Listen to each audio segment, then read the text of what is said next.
Hi everyone, welcome to my another mini blog. চলে এসেছি বিয়ের দিনের ব্লগ নিয়ে। তো ফার্স্টেই ওকে রেডি করে দিয়েছি, দেন ও চলে গেল ভিলাতে। তারপরে আমি, আমার বোন আর আমার মা রেডি হয়ে চলে গিয়েছিলাম।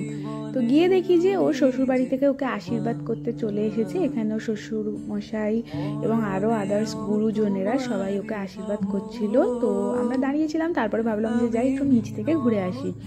নিচে গিয়ে একটু কফি খেলাম, পকোড়া খেলাম। তুমি চোখের আড়াল হও, কাছে কিংবা দূরে রও, মনের তারপরে এসে দেখলাম যে আমার মা ওকে আশীর্বাদ করছে। ওকে কিন্তু ভীষণ মিষ্টি লাগছিল ওই দিন। তো আর এই ছিল আমার আর আমার বোনের ফাইনাল লুক। কেমন লাগছে অবশ্যই কিন্তু জানাবে। তারপরে শুনলাম যে বর এসে গেছে, গিয়ে দেখি প্রচুর বাজি ফাটছিল। এই যে বর এসে গেছে, তারপরে আমার মাসি গিয়ে একটুখানি মিষ্টি জল খাইয়ে দিল। আমার ছোট ছোট বোনেরা বরের ওয়েলকামের জন্য কিছু ডান্স পারফরমেন্স রেডি করেছিল, সেগুলোই তোমরা একটু দেখে নাও।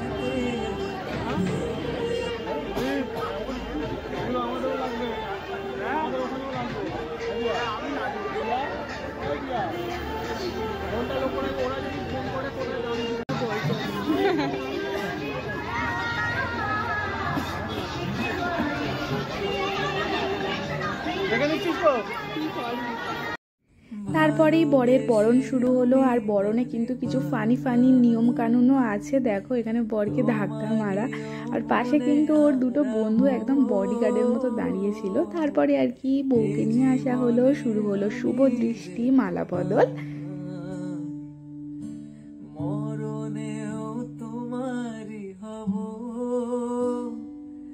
আমি মিনতি করে গেলাম, তুমি চোখে। দুজনকে কিন্তু ভীষণ মিষ্টি লাগছিল। আমি দিদি হিসেবে এইটুকুই আশীর্বাদ করব, আগামী জীবন ওদের খুব সুন্দর হোক আর একে অপরের পাশে যেন সারা জীবন এইভাবে থাকে। তো তারপরে স্টার্ট হলো লাইফের one of the best moment, সিঁদুর দান। এই মোমেন্টটা নিয়ে কিছু বলারই নেই। তো তারপরে কিছু ফটোশ্যুট হলো। সিঁদুর পরলে যে মেয়েদের মুখ কতটা চেঞ্জ হয়ে যায়, তোমরা সেই ভিডিওটা দেখলেই কিন্তু বুঝতে পারবে।